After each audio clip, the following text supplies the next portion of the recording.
So when we're looking for candidates, we actually look for a certain level of entrepreneurialism, which means, someone who, it isn't looking for a title, isn't necessarily looking for, to be honest, the salary. What they're looking for is the growth and the experience and to be a part of building something.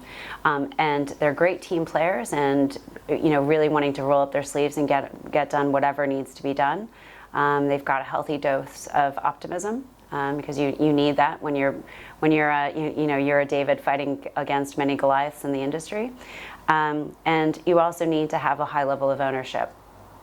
So the accountability of knowing that your contributions make or break whether or not a company is going to be successful.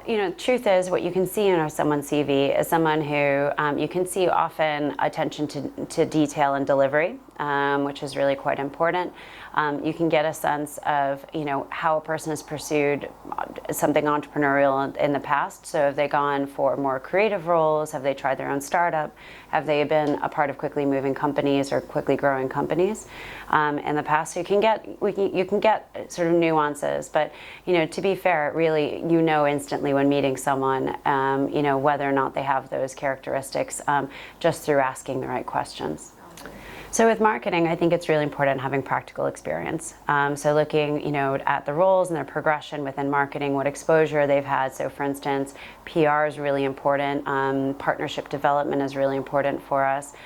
Social media is really important for us. So, where have they worked in the past to sort of really optimize their own roles within those spaces and actually prove themselves in delivery. So we are an equal opportunity employer, and I mean really what I look for is the drive. So in particular, for instance, around sales, and actually even in content, we've got entry-level positions for someone just out of university, so with very little work experience.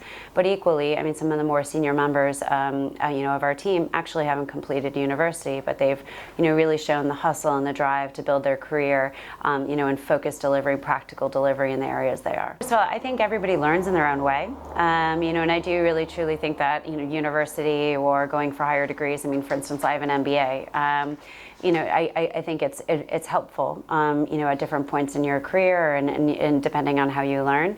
But above all, I think practical experience is really important. I think everything needs to be weighted with that, and you learn by doing and learn by getting exposure.